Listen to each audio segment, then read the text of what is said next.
in a sense, I'm thinking of, say, on the very extreme, a Phil Spector, who has, when you hear a Phil Spector recording, you know Right. it's a Phil Spector recording. Right. And then there's other producers who just want to get down what the band has in their head. Mm-hmm.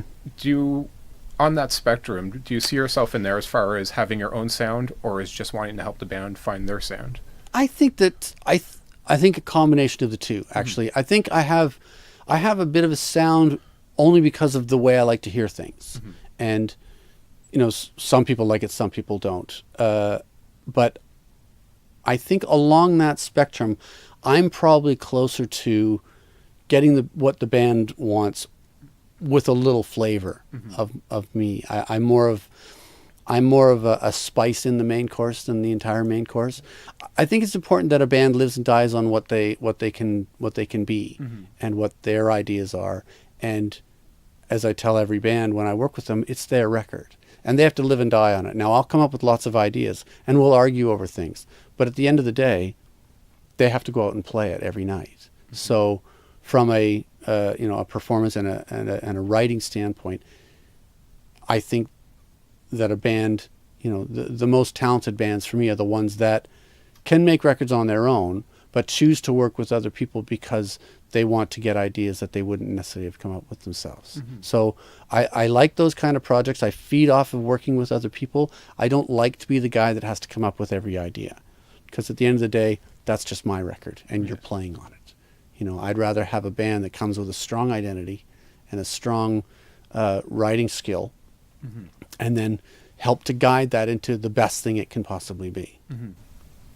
And, well, to kind of get into, I was going to do this a bit later, but we're kind of on the topic now.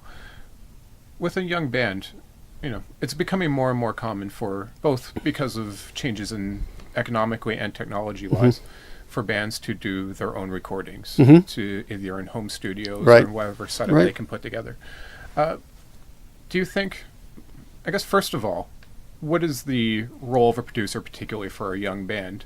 And then how essential do you think it is for a young band to work with a professional producer? I'm going to come at it from the producer's side because that's what I do.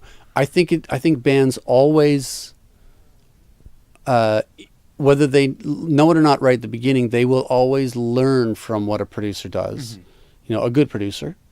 I think that working on their own, like anything, when you're young and you have an opinion on everything and you think, you feel like you know everything, there are very few people out there that are that great on their own at the beginning without any help. I think that, there are a few, and yet some of the people that I've worked with that are extremely musically talented are always happy to work with a producer because that challenges them, and it helps them improve with things that, even though they know everything, they might not quite have thought of this approach or this idea, or somebody could have said, just give them an outside perspective on their music as to what is the best and what's not. I've worked with some people who are like, nope, this is the way it's going to be, and that's it. And that's it was early work at the time, and it gave me an education in some things.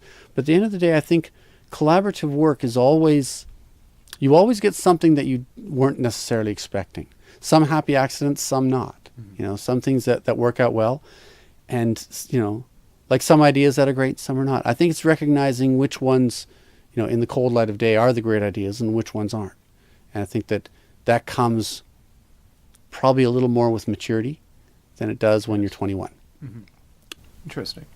And I've seen you, I guess in the past you've said that you used to believe that it was good for bands to have their own recording space or their own studio, but you've kind of changed your mind on that. Well, I think it's great. I think it's great for bands to have a demoing setup and to be able, like a good quality where they can really hear back the songs. I think that's important.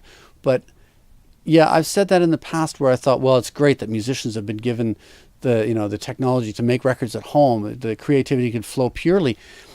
What I've found is that you end up with people that have a half knowledge about something and spend time in the studio sort of challenging technique as opposed to working on the songwriting. And I also find that you have people that don't musicians work very well when there are a certain amount of limitations. Mm-hmm. They're able to, and this is something that I learned from Peter Gabriel. Musicians are very crafty in working around their limitations. If you give them carte blanche and you give them the ability to do anything, they'll be there for years because they'll just try every possible option and nothing will ever get done because, they become impossible to make a decision because every option is open to them. Yes. When you have every option open to you, you tend to want to explore that. And I think that, art and music are in some ways made in snapshots. Mm-hmm. Like a recording of a song, when you finally complete it and release it, it's a picture of where the artist is at the time. Mm-hmm. Now, when you take that out and play it live, of course, it evolves and it changes and it becomes something else. And all great music and all great art should do that. But the recording that you're doing is a snapshot, and I think you have to recognize that. Mm-hmm. That, you can constantly change and improve and modify, forever.